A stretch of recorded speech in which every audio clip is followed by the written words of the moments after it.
విశ్వంలో మనకు కనిపించని శక్తి, దాన్ని కాస్మిక్ ఎనర్జీ అంటారు. కాస్మిక్ ఎనర్జీ అంటే పాజిటివ్ ఎనర్జీ.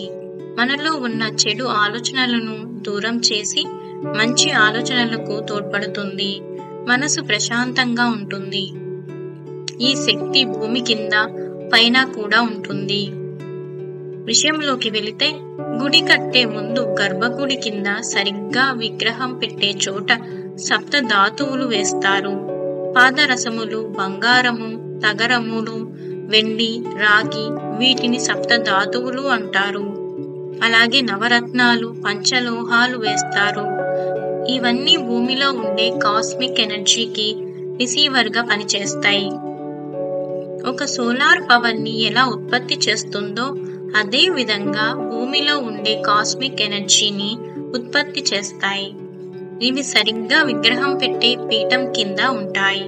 తరువాత పీఠం పెట్టే ముందు పీఠం కింద యంత్రం పెడతారు.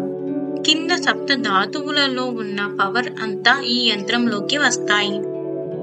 అంతేకాక అక్కడ పలికే మంత్రాలు కూడా యంత్రంలోకి వెళతాయి. ఇది విగ్రహం కింద జరిగే ప్రక్రియ. గుడి పైన పూర్ణ కలశం పెట్టడం జరుగుతుంది. దాన్నే గుడి శిఖరం అంటారు. భూమి కింద ఉన్న శక్తిని యంత్రం ఎలా గ్రహించిందో, భూమి పైన ఉన్న కాస్మిక్ ఎనర్జీకి శిఖరం రిసీవర్ గా పనిచేస్తుంది. అందుకే సరిగ్గా విగ్రహం పాదాల కింద యంత్రం, తలపైన శిఖరం ఉండేటట్లు పెట్టడం జరుగుతుంది.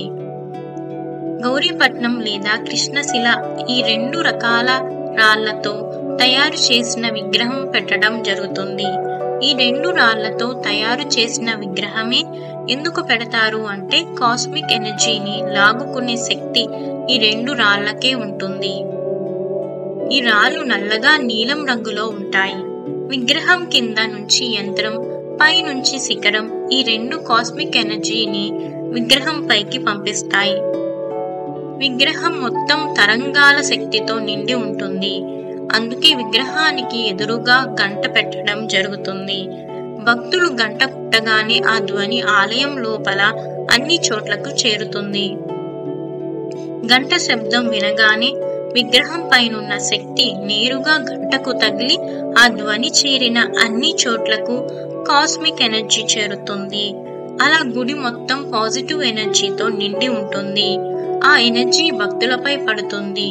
ఆ క్షణం భక్తులకు మనసు ప్రశాంతంగా ఉంటుంది. ఒక పాజిటివ్ ఎనర్జీ వస్తుంది.